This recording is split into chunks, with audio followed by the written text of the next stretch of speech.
আসসালামু আলাইকুম, সবাই কেমন আছেন? অবশ্যই ভালো আছেন, আমরা আল্লাহর রহমতে ভালো আছি। তো সকাল সকাল হচ্ছে সিজামণিকে স্কুলে দিয়ে এসে আম্মুকে নিয়ে আবার চলে এসেছি আম্মুর ডায়াবেটিস মাপানোর জন্য।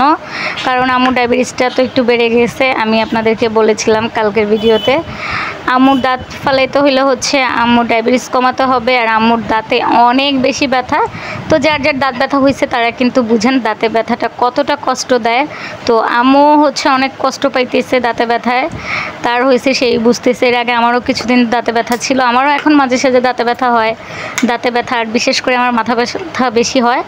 তো এখন হচ্ছে আম্মুর ডায়াবেটিসটা মাপায় বাসায় নিয়ে যাব, নিয়ে যেয়ে আবার সিজামণি বাসায় যখন আসবে তারপর হচ্ছে সিজামণিকে নিয়ে একবারে আম্মু দাঁত ফালাইতে যাব। দেখি আজকে আম্মুর দাঁতটা ফালানো যায় কি না, কারণ এভাবে যদি আম্মু কান্না করে সারা রাত আমার ভালো লাগে না। আম্মু ব্যথায় অনেক কান্নাকাটি করে, কালকেও সারা রাত ঘুমায় নাই। আমার খুব কষ্ট লাগতেছিল আম্মুর ব্যথা দেখে। তো দেখি আজকে একটু কম হয় কিনা ডায়াবেটিসটা, সবাই দোয়া করবেন যেন আম্মু সুস্থ হয়ে যায় এবং তার ডায়াবেটিসটাও কমে।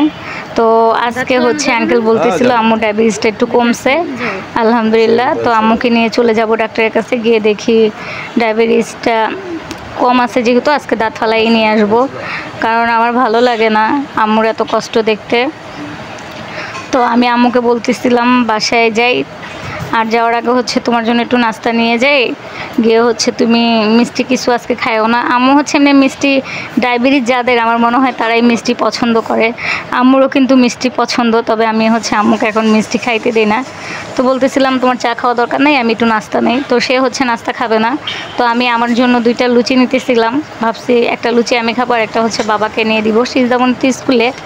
আর সিজদামণির জন্য যদি এখন নিয়ে রাখি তাহলে হচ্ছে শক্ত হয়ে যাবে, আর আমি একটা লুচির বেশি খেতে পারি না। তার জন্য এখানে কামাল মামাকে বলতেছিলাম 2টা লুচি দেন আর একটু ডাল ভাজি দেন।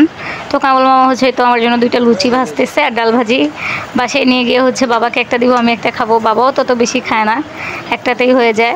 আর আমিও ওরকমই, আমারও একটা পরোটা হইলেও একটা, পুরি হইলেও একটা, লুচি হইলেও একটা।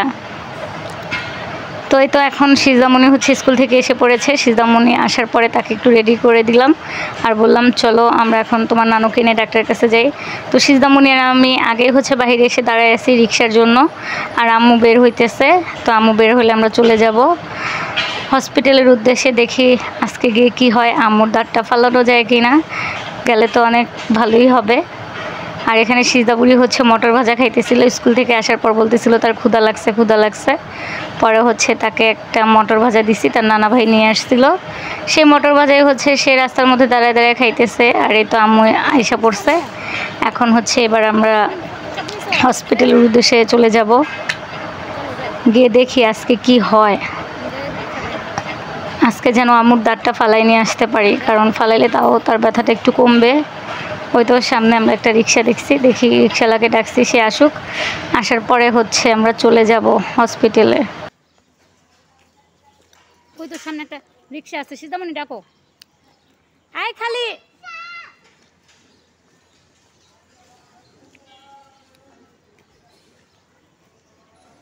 আগে জিজ্ঞেস করি 14 নম্বর যাবো নাকি, না গেলে 14 নম্বর যাবেন? 14 নম্বর ডেন্টাল হসপিটাল। হ্যাঁ ডেন্টাল, তাহলে হোপের সামনে যাবেন। কয় টাকা?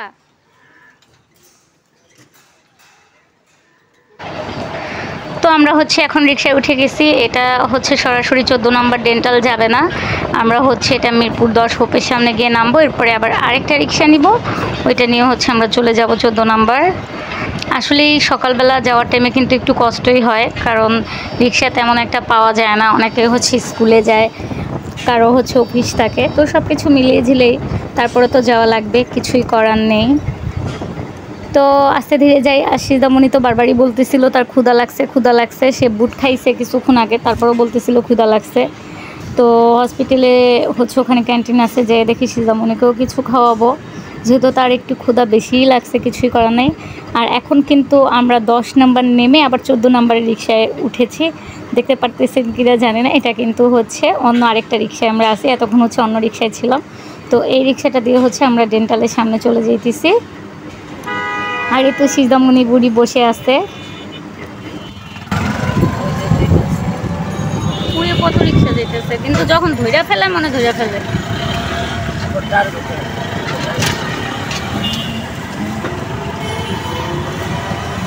ওই যে অন্য যারা যাইতে আসছে ভাই সবাই তো রিস্ক নিয়ে যায় না, আপনারা যে না ধরে।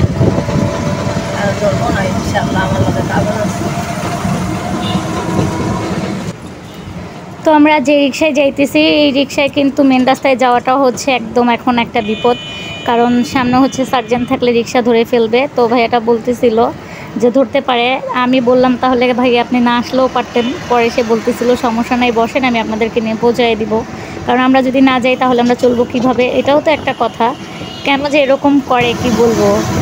আসলে এই একটা ঝামেলা, কোথাও যাইতে হইলে গাড়ি পাওয়া যায় না ঠিকমতো, রিক্সা পাওয়া যায় না, জ্যাম।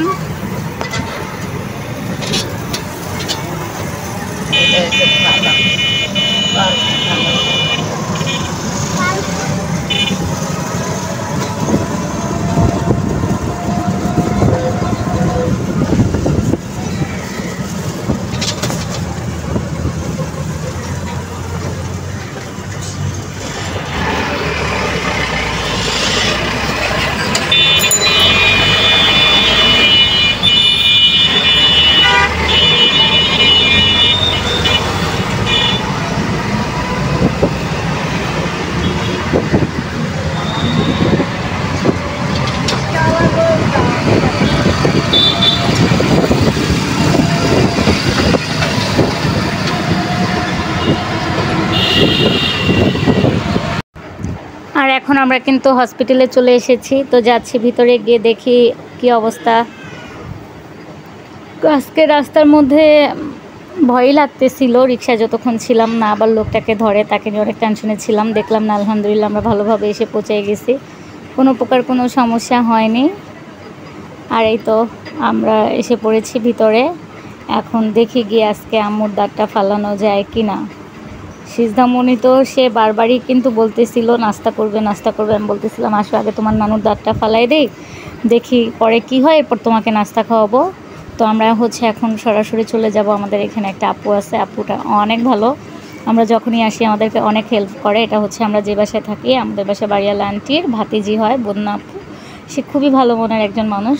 ওই তো আম্মু চলে গেছে আপুর কাছে, আর সিজদামণি হচ্ছে এখন এসে পড়ছে আমার কাছে। সিজদা বুড়ির আর কোনো কাজ নাই, এখন বৈশা থাকবে আমার কাছে, আর কি করবে।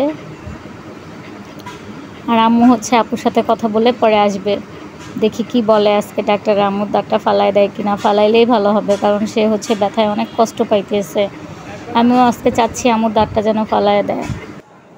আর এখানে হচ্ছে আমরা লিফটের জন্য দাঁড়ায় আছি, উপরে যাব, কারণ আম্মুর দাঁত হচ্ছে আজকে ফালাই দিবে। আর এই তো আপুটাও হচ্ছে আমাদের সাথে দাঁড়ায় আছে, আপু হচ্ছে উপরে গিয়ে দিয়ে আসবে আমাদেরকে, যেহেতু সবাই আপুর পরিচিত, আপু হচ্ছে এখানেই চাকরি করে। তো এখন আপু গিয়ে পরে আম্মুকে বলে দিয়ে আসবে। আর এখানে হচ্ছে আমরা উপরে উঠে গেছি, আম্মু দাঁড়ায় আছে, আম্মুকে হচ্ছে এখন এই রুমের ভিতরে নিয়ে যাবে। এই রুমের ভিতরে হচ্ছে আম্মুর দাঁত ফালানো হবে আজকে মনে হয় একটা ফালাইয়া দেবে, আবার পরে আসতে বলবে। তো এই তো আম্মু যাচ্ছে ভিতরে, তো আম্মুকে ভিতরে নিয়ে গেছে দাঁত ফলানোর জন্য। আর এখানে হচ্ছে আমি আর সিজদামণি বসে আছি, এটা হচ্ছে আম্মুর এক্সরে রিপোর্ট, তো এটা আমার কাছে রেখে দিছি। আর আম্মু হচ্ছে দাঁত ফলানোর পরে আবার আসবে। সিজদামণির খুব বিরক্ত লাগতেছিল মনে হয়, কারণ আমরা অনেকক্ষণ বাইরে বসেছিলাম। আর সিজদামণি শুধু বারবার বলতেছিল মা কখন যাবা, নানু এখনও বের হইতেছে না, নানু এখনও বের হচ্ছে না। কারণ আম্মু হচ্ছে ভিতরে অনেকক্ষণ ছিল, কারণ আম্মুর দাঁতে যেহেতু একটু বেশি সমস্যা, তার জন্য আম্মুর অনেক টাইম লাগছে। আর আজকে হসপিটালে এসে আমার সাথে একটা ঘটনা ঘটে, যেটা কিনা আর কখনো ঘটেনি। এই পাশে একজন আন্টিকে দেখতে পারতেছেন, লাল আর সাদা ড্রেস পরে দাঁড়ায় আছে। তো আন্টিটার হচ্ছে একটু পানি প্রয়োজন ছিল, আন্টি অনেকের কাছে পানি চাইছে, এই পাশে এসে একটু পানি দেওয়া যাবে কিনা, সবাই মানা করছে। তো আমি আন্টিকে, আমার কাছে আন্টি যখন পানি চায় তখন আমি তাকে দিয়েছিলাম, কারণ পানি তো এমন একটা জিনিস সবাইকেই দেওয়া উচিত, কারণ এটা না দেওয়াটা কিন্তু একটা গুনার বিষয়। তো তাকে আমি পানি দেওয়ার পরে বলি আন্টি বোতলটা তো আমার লাগবে, আপনি আমাকে বোতলটা দিয়ে দিন। বললো ঠিক আছে। তো পানি দেওয়ার পরে আমি কিছুক্ষণ পরে যখন বোতলটা চাই যে আন্টি বোতলটা দেওয়া যাবে, আমরা তো চলে যাব, বলে হ্যাঁ এই বোতল দেওয়া লাগে নাকি, বোতল আবার চাওয়া লাগে নাকি, বোতলের দাম কি কোটি টাকা নাকি লাখ টাকা নাকি, মানে সে আমার সাথে একটু অন্যরকম ব্যবহার করে। আমার খুব খারাপ লাগে বিষয়টা। আসলেই মাঝে সাঝে ভাবি আমরা বাইরে গেলে তো দেখা যায় আমরাও কিন্তু কখনো বিপদে পড়ি, সমস্যায় পড়ি, আমরাও কারো কাছে পানি চাই, সেটা ভেবেই কিন্তু আমরা একজন আরেকজন আরেকজনের উপকার করতে চাই। আসলে এমন যদি কেউ করে তখন কিন্তু দেখা যায় কাউকে উপকার করাটাও মুশকিল, কী আর বলবো। তো এটার জন্য হচ্ছে আপনাদের সাথে কথাটা একটু শেয়ার করলাম। ওই আন্টি ওরকম করলো। আর এখানে হচ্ছে আম্মুর দাঁত ফালানো শেষ, আমরা এখন বাসায় চলে যাব, তার জন্য লিফটের জন্য এসে দাঁড়ায় আছি। ডাক্তার বলছে আম্মুকে 1 ঘন্টা পরে হচ্ছে মুখে ঠান্ডা পানি দেওয়ার জন্য বা আইসক্রিম খাওয়ানোর জন্য, আর 2-3 দিন পর্যন্ত একদম হচ্ছে পাতলা জাউ খাওয়াতে। তো দেখি লিফট আসুক, লিফট আসলে হচ্ছে আমরা নিচে নেমে যাব। আম্মু তো অসুস্থ, আমরা তো হচ্ছে সিঁড়ি দিয়েই নেমে যেতাম, তাই লিফটের জন্য অপেক্ষা করতেছি। আর আজকে হচ্ছে আম্মুর একটা দাঁত ফালাইছে, আবার বলছে 3 দিন পরে আসার জন্য। তোমার নানুর ওষুধ নিছে, তুমি কি হসপিটালে আরও থাকতে চাও? বলো যে যাও, সামনে যাও। তুমি কি আরও থাকবে হসপিটালে? তাহলে বললা যে বাসায় যাও। তোমার কথা তো মনে হয় তুমি থাকতে চাইতেছো হসপিটালে। যাও। হ্যাঁ, নানুর ওষুধ নিচ্ছে, এখন নানুকে 1 ঘন্টা পর বাসায় নিয়ে খাওয়ানো লাগবে। শুনছো না, ডাক্তার বলছে ঠান্ডা পানি বা আইসক্রিম। তো আমরা কিন্তু এখন হসপিটাল থেকে বের হয়ে যাচ্ছি, বাসায় চলে যাব কিছুক্ষণের মধ্যেই।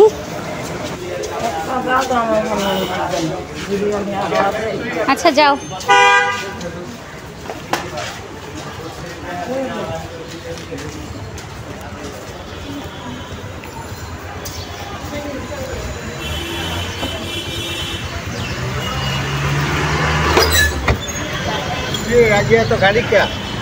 ওই যে ওই পাশে রিক্সা আছে, আসো জিজ্ঞেস করি, ওই যে ওইটা যাইতে পারে। তো আমরা কিন্তু এখন বাসায় যাওয়ার জন্য রিক্সায় উঠে গেছি, বাসায় চলে যাচ্ছি। তো আবার আসতে হবে 2-3 দিন পরে। এসে দেখি আম্মুর দাঁত আরেকটা ফালাই দিবে, বা বলছে যদি রাখা যায় তাহলে রাখবে, কারণ আজকে যেই দাঁতটা ফালাইছে এটা কিন্তু না শুকানো পর্যন্ত নতুন আরেকটা দাঁত ফালানো যাবে না, বা দাঁতে নতুন করে কোনো কাজও করা যাবে না। তো সবাই দোয়া করবেন বেশি বেশি আম্মুর জন্য, সিজদামনির জন্য, এবং আমার জন্যও দোয়া করবেন। আমার কিন্তু কিছুদিন যাবত মনটা বেশি খারাপ লাগে। তো আমরা হচ্ছে হসপিটাল থেকে বাসায় চলে এসেছি, আম্মুকে নিয়ে দাঁত ফালাই নিয়ে আসলাম আজকে। আর ডাক্তার বলছে আম্মুকে হচ্ছে জাউ খাওয়াতে 2-3 দিন।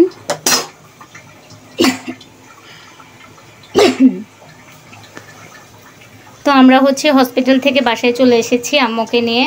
তো এখানে হচ্ছে আম্মুর জন্য জাউ রান্না করতেছি। ডাক্তার বলছে আম্মুকে জাউ খাওয়াতে 2-3 দিন, যেহেতু মাড়ির দাঁত ফালাইছে, এটা হচ্ছে একটু সমস্যাই।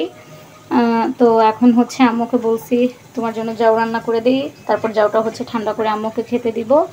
আর এই পাশে হচ্ছে আমি একটু চায়ের পানি বসাইছি, আমার অনেক চা খেতে ইচ্ছে করতেছে, ভালো লাগতেছে না। সকালবেলা কোনো রকম সিজামনিকে স্কুল থেকে নিয়ে এসে খুব তাড়াহুড়া করে আম্মুকে নিয়ে চলে গেছিলাম হসপিটালে। তো এখন তো হসপিটাল থেকে এসে পড়েছি, তার জন্য ভাবলাম একটু চা বানিয়ে খাই। তো পানিটা হচ্ছে ফুটতেছে।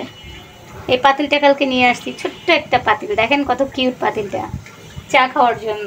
কারণ আমি যতবার পাতিল নিয়ে আসি, চায়ের পাতিলগুলো হচ্ছে চা বানাতে যখন বসাই মনে থাকে না, পুড়ে যায় বেশিরভাগ। তো আম্মু বলে তুই আর কত পাতিল আনবি, আর কত পাতিল পুড়বি, কত পাতিল ফালাবি। দেখা যায় পাতিল একটু পুরাতন হলেই ওইটার মধ্যে আর চা বানাই না, পরে আবার আরেকটা নতুন নিয়ে আসি বা পুড়ে গেলে।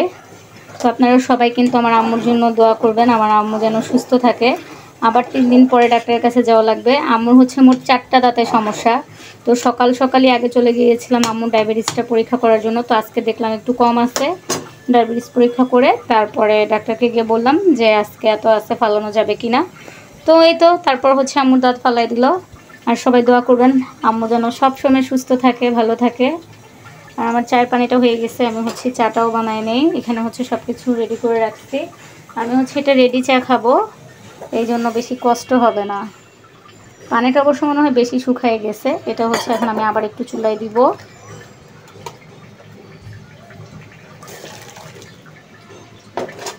এই আমার কাছে এই চাটা তত একটা ভালো লাগে না, এই চাটা হচ্ছে বাবা নিয়ে আসে। আমার কাছে পাতি চাটাই ভালো লাগে, কারণ চা তো চাই। এই চাটা অতটা বেশি ভালো লাগে না, তারপরটা যে যখন ইচ্ছে করে না, বেশি সময় থাকে না, তখন ভাবি মানে ওই চায়ের নেশাটা যে ওইটাই একটু মিটবে, এই জন্য জাস্ট এই চাটা খাওয়া। তো চাটা হচ্ছে এখন আমি আর একটু জাল করে নিব, নেওয়ার পরে চাটা খাবো। আম্মুকে তো চা দেওয়া যাবেই না, গরম কিছু। তো আম্মুর যাও হোক, যা হলে আম্মুকে যাও খাওয়াই দেই। আর বললামই তো, সবাই বেশি বেশি দোয়া করবেন আমার আম্মুর জন্য, আমার আম্মু যেন খুব দ্রুত সুস্থ হয়ে যায়।